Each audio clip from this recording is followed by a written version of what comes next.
magandang araw po sa ating lahat. Ngayon po ay nandito tayo sa PAMI Laguna. So ngayon po kasalukuyan nag-harvest ang parmilya ng Morado natin. Ano ho?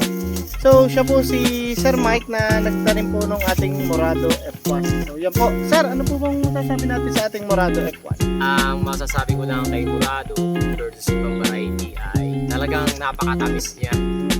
Tsaka yung health benefit niya ay talagang mas kakaiba kaysa sa ibang variety. Diba? Alam naman natin kung ang kanin ay may black rice, ang corn ito yung pinakang black corn. Yan.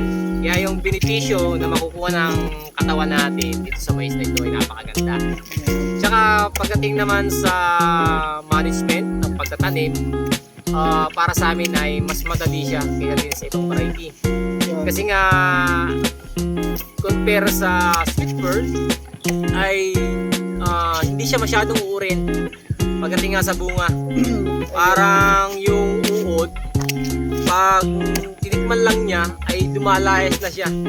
Hindi siya tumutuloy sa bunga. Ano po? So yun. Kita mo sir to. Yan, may putas siya, diba?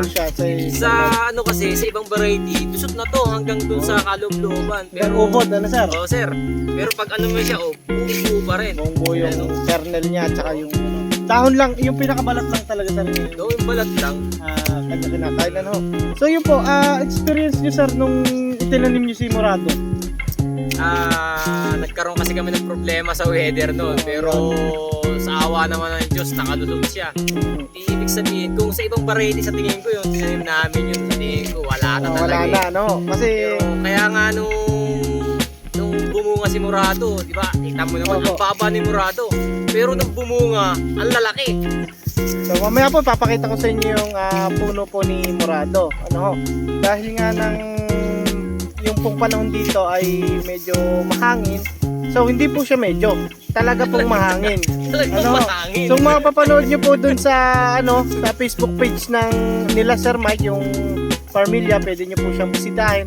Nandun po yung management po na ginawa ni Sir Mike dun sa ating Morado F1 So yun po. Sir, saan po ang dala ng ating Morado F1 yung inyong harvest? Dito lang sa PAMI. Yun. Ibig sabihin, hindi nalalabas ng PAMI Laguna yung kanilang harvest. Siguro kulang pa sir? May sa tingin ko may lalabas naman. So yun po. Hindi ganun dami yung volume. So yun mamaya, ipapakita ko po sa inyo yung puno ng ating Morado F1.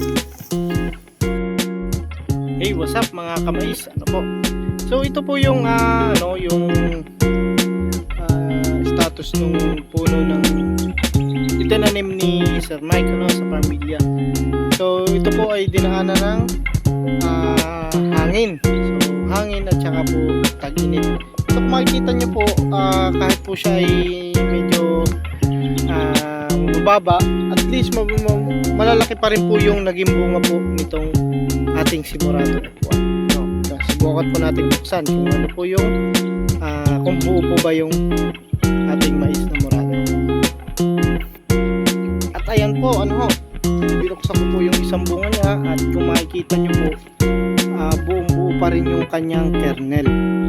At napakaganda po ng kanyang bunga, kahit po siya po ay dumaan sa maraming pagsubok. So ito po, sila po ay kasalukuyan nag-harvest ng Morado F1.